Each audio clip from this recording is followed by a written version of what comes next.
ನಮಸ್ಕಾರ ಆತ್ಮೀಯರೇ, ನ್ಯೂಸ್ ಡೈರಿಗೆ ಸ್ವಾಗತ. ಭಾರತೀಯ ಸಿನಿಮಾ ರಂಗದಲ್ಲಿ ಸಲ್ಮಾನ್ ಖಾನ್ ಪ್ರಭಾಸ್ ಮದುವೆ ನೋಡೋದಕ್ಕೆ ಕಾದು ಸುಸ್ತಾದ ಅಭಿಮಾನಿಗಳಿಗೇನೂ ಕಮ್ಮಿ ಇಲ್ಲ. ಅದೇ ರೀತಿ ಕರಾವಳಿ ಬ್ಯೂಟಿ ಅನುಷ್ಕಾ ಶೆಟ್ಟಿ ಮದುವೆ ನೋಡೋದಕ್ಕೂ ಅವರ ಫ್ಯಾನ್ಸ್ ಅಷ್ಟೇ ಕಾತುರರಾಗಿದ್ದಾರೆ. ವಯಸ್ಸು 42 ಆಗಿದ್ರೂ ಅನುಷ್ಕಾ ಶೆಟ್ಟಿ ಇನ್ನೂ ಚಂದದ ಗೊಂಬೆ. ಇವರ ಸೌಂದರ್ಯಕ್ಕೆ ಈಗಲೂ ಮಾರು ಹೋಗದವರಿಲ್ಲ. ಹಾಲಲ್ಲೇ ಅದ್ದಿದ್ದ ಸೌಂದರ್ಯ ದೇವತೆಯನ್ನೇ ನಾಚಿಸೋ ವಯ್ಯಾರ. ಇವರ ಬ್ಯೂಟಿಗೆ ಅದೆಷ್ಟು ಮಂದಿ ಹುಚ್ಚರಾಗಿದ್ದಾರೋ ಲೆಕ್ಕ ಇಲ್ಲ. ನಟಿ ಅನುಷ್ಕಾ ಶೆಟ್ಟಿ ಬಗ್ಗೆ ದಶಕದಿಂದಲೂ ಚರ್ಚೆ ಆಗ್ತಾ ಇದೆ. ಅವರನ್ನು ಮದುವೆ ಆಗ್ತಾರಂತೆ, ಇವ್ರ ಜೊತೆ ಸಪ್ತಪದಿ ತೊಳಿತಾರಂತೆ. ಮುಂದಿನ ತಿಂಗಳು ಪ್ರಭಾಸ್ ಜೊತೆ ಮದುವೆಯಂತೆ. ಹಾಗಂತೆ ಹೀಗಂತೆ ಅನ್ನೋ ಸುದ್ದಿ ಹರಿದಾಡಿದ್ದೇ ಬಂತು. ಆದರೆ ಮದುವೆ ಮಾತ್ರ ಆಗಿರಲಿಲ್ಲ. ಆದ್ರೀಗ ಕಂಕಣ ಭಾಗ್ಯ ಕೂಡಿ ಬಂದಂತಿದೆ. ಕರಾವಳಿ ಚೆಲುವೆ ಮದುವೆ ಆಗೋದಕ್ಕೆ ಸಜ್ಜಾಗಿದ್ದಾರೆ. 42ನೇ ವಯಸ್ಸಿನಲ್ಲಿ, ಅದು ಸಹ ಕನ್ನಡದವರನ್ನ ಮದುವೆ ಆಗೋದಕ್ಕೆ ಸಿದ್ಧ ಆಗಿದ್ದಾರೆ. ಹಾಗಾದ್ರೆ ಅನುಷ್ಕಾ ಮದುವೆ ಆಗ್ತಿರೋ ಹುಡುಗ ಯಾರು? ಅವರ ಹಿನ್ನೆಲೆ ಏನು? ಮದುವೆ ಯಾವಾಗ, ಎಲ್ಲಾಗ್ತಾರೆ? ಇದೆಲ್ಲದರ ಬಗ್ಗೆ ಇವತ್ತಿನ ವಿಡಿಯೋದಲ್ಲಿ ಹೇಳ್ತಾ ಹೋಗ್ತೀವಿ. ನಮ್ಮ ಚಾನಲ್ನ ನೀವಿನ್ನೂ ಸಬ್ಸ್ಕ್ರೈಬ್ ಮಾಡಿಲ್ಲ ಅಂದರೆ ಮಿಸ್ ಮಾಡಬೇಡಿ, ಈಗಲೇ ಸಬ್ಸ್ಕ್ರೈಬ್ ಮಾಡಿ. ಈ ವಿಡಿಯೋವನ್ನು ಕೊನೆಯವರೆಗೂ ನೋಡಿ, ನಿಮ್ಮ ಅನಿಸಿಕೆಗಳನ್ನು ಕಮೆಂಟ್ ಮಾಡಿ. ಆತ್ಮೀಯರೇ, ಅನುಷ್ಕಾ ಶೆಟ್ಟಿ ಮದುವೆ ಬಗ್ಗೆ ಅದೆಷ್ಟು ಗಾಳಿ ಸುದ್ದಿ ಬಂದಿದ್ದಾವೋ ಲೆಕ್ಕ ಇಲ್ಲ. ಈಗ ಮತ್ತೊಂದು ಸುದ್ದಿ ಟಾಲಿವುಡ್ನಲ್ಲಿ ದೊಡ್ಡದಾಗಿ ಹರಿದಾಡ್ತಾ ಇದೆ. ಆದ್ರೆ ಈ ಬಾರಿ ಗಾಳಿ ಸುದ್ದಿಯಲ್ಲ, ಇದು ಸತ್ಯ ಅಂತಾನೆ ಹೇಳಲಾಗ್ತಾ ಇದೆ. ತೆಲುಗು ಮಾಧ್ಯಮದಲ್ಲಿ ಅನುಷ್ಕಾ ಶೆಟ್ಟಿ ಮದುವೆ ಬಗ್ಗೆ ಜೋರಾಗಿ ಚರ್ಚೆಯಾಗ್ತಾ ಇದೆ. ತೆಲುಗು ಸಿನಿಮಾ ರಂಗದಲ್ಲಿ ಸುದ್ದಿಯಾಗ್ತಾ ಇದ್ದಂತೆ ಕರ್ನಾಟಕದಲ್ಲೂ ಮದುವೆ ಕಳೆ ಶುರುವಾಗಿದೆ.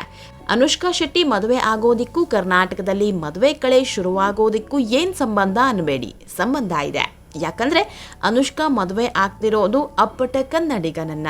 ಕರ್ನಾಟಕದ ದೊಡ್ಡ ನಿರ್ಮಾಪಕರನ್ನೇ ಮದುವೆ ಆಗೋದಕ್ಕೆ ಒಪ್ಪಿದ್ದಾರಂತೆ. ಆತ್ಮೀಯರೇ, ಅನುಷ್ಕಾ ಶೆಟ್ಟಿ ಇತ್ತೀಚೆಗಷ್ಟೇ ಮಲಯಾಳಂ ಸಿನಿಮಾ ಒಂದಕ್ಕೆ ಗ್ರೀನ್ ಸಿಗ್ನಲ್ ಕೊಟ್ಟಿದ್ದಾರೆ. ಇದು ಅವರ ಮೊದಲ ಮಲಯಾಳಂ ಸಿನಿಮಾ. ಜೊತೆಗೆ ಅವ್ರ ಬಳಿ ಹಲವು ಕ್ರೇಜಿ ಪ್ರಾಜೆಕ್ಟ್ ಕೂಡ ಕೈನಲ್ಲಿದೆ. ಹೇಗಿದ್ರು ದಿಢೀರನೆ ತೆಲುಗು ಸಿನಿಮಾ ರಂಗದಲ್ಲಿ ಕರಾವಳಿ ಸೌಂದರ್ಯ ಮದುವೆ ಮ್ಯಾಟರ್ ಸದ್ದು ಮಾಡೋದಕ್ಕೆ ಶುರು ಮಾಡಿದೆ.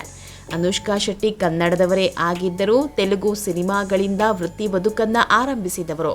ಅಕ್ಕಿನೇನಿ ನಾಗಾರ್ಜುನ ನಟಿಸಿದ್ದ ಸೂಪರ್ ಸಿನಿಮಾ ಮೂಲಕ ಟಾಲಿವುಡ್ಗೆ ಗ್ರ್ಯಾಂಡ್ ಎಂಟ್ರಿ ಕೊಟ್ಟಿದ್ರು. ಅಲ್ಲಿಂದ ಅನುಷ್ಕಾ ತಮ್ಮ ಸೌಂದರ್ಯ ಮತ್ತು ನಟನೆ ಮೂಲಕ ಒಂದರ ಹಿಂದೊಂದು ಸಿನಿಮಾಗಳಲ್ಲಿ ನಟಿಸ್ತಾನೆ ಸ್ಟಾರ್ ಪಟ್ಟಕ್ಕೇರಿದ್ರು. ಆದ್ರೀಗ ಹೇಳ್ಕೊಳ್ಳೋವಂಥ ಪಾತ್ರ ಸಿಗ್ತಿಲ್ಲ. ಬಾಹುಬಲಿಯಲ್ಲಿ ಕಾಣಿಸಿಕೊಂಡಿದ್ದ ಅನುಷ್ಕಾ ಈಗ ಕಾಣ್ತಿಲ್ಲ. ವಯಸ್ಸು 42 ಆಯಿತು. ಹೊಸ ನಟಿಯರ ಎಂಟ್ರಿ ಆಗ್ತಾ ಇದೆ. ಒಬ್ಬರ ಮೇಲೊಬ್ಬರಂತೆ ಸುರಸುಂದರಿಯರ ಆಗಮನ ಆಗ್ತಾ ಇದೆ. ಹೀಗಾಗಿ ಅನುಷ್ಕಾ ಕೂಡ ಕೊಂಚ ಮಟ್ಟಿಗೆ ತೆರೆಗೆ ಸರಿದಿದ್ದಾರೆ. ಇದೇ ಕಾರಣಕ್ಕೆ ಮದುವೆಗೆ ಓಕೆ ಅಂದಿದ್ದಾರಂತೆ. ಆತ್ಮೀಯರೇ, ಇಲ್ಲಿ ನಿಮಗೊಂದು ವಿಷಯ ಹೇಳಲೇಬೇಕು. ಅನುಷ್ಕಾ ಮದುವೆ ಆಗ್ತಿರೋ ಹುಡುಗನ ಬಗ್ಗೆ ಎಲ್ಲೂ ಹೇಳ್ಕೊಂಡಿಲ್ಲ.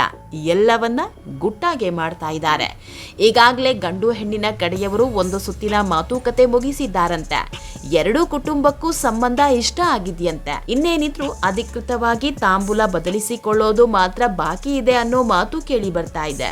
ಮದುವೆ ದಿನಾಂಕ ಫಿಕ್ಸ್ ಮಾಡೋ ತನಕ ಎಲ್ಲೂ ಹೇಳ್ಕೊಳ್ಳೋದು ಬೇಡ ಅನ್ನೋ ನಿರ್ಧಾರಕ್ಕೆ ಎರಡೂ ಕುಟುಂಬ ಬಂದಿದ್ಯಂತೆ. ಅದರಲ್ಲೂ ಕರ್ನಾಟಕದ ದೊಡ್ಡ ನಿರ್ಮಾಪಕರು ಬೇರೆ. ಹೀಗಾಗಿ ಸುಮ್ಮನೆ ಸುದ್ದಿಯಾಗೋದು ಬೇಡ, ಎಲ್ಲವೂ ಕನ್ಫರ್ಮ್ ಆದ ಮೇಲೆ ಅದ್ಧೂರಿಯಾಗಿ ಹೇಳ್ಕೊಂಡ್ರೆ ಆಯ್ತು ಅನ್ನೋ ನಿರ್ಧಾರಕ್ಕೆ ಬಂದಿದ್ದಾರಂತೆ. ಕರಾವಳಿ ಬ್ಯೂಟಿ ಕರ್ನಾಟಕದ ಸೊಸೆ ಆಗ್ತಿರೋದು ನಮಗೂ ಖುಷಿ ವಿಷಯ. ಕನ್ನಡದಲ್ಲಂತೂ ಸಿನಿಮಾ ಮಾಡಲಿಲ್ಲ, ಕನ್ನಡದ ಸೊಸೆಯಾಗಿ ಬರ್ತಿದ್ದಾರಲ್ಲ, ಅಷ್ಟೇ ಸಾಕು. ಆತ್ಮೀಯರೇ, ಈ ವಿಡಿಯೋ ನಿಮಗೆ ಇಷ್ಟವಾದಲ್ಲಿ ಲೈಕ್ ಮಾಡಿ, ಶೇರ್ ಮಾಡಿ, ಕಮೆಂಟ್ ಮಾಡಿ. ಇನ್ನೂ ನಮ್ಮ ಚಾನಲ್ನ ಸಬ್ಸ್ಕ್ರೈಬ್ ಮಾಡಿಲ್ಲ ಅಂದರೆ ಮಿಸ್ ಮಾಡಬೇಡಿ, ಈಗಲೇ ಸಬ್ಸ್ಕ್ರೈಬ್ ಮಾಡಿ.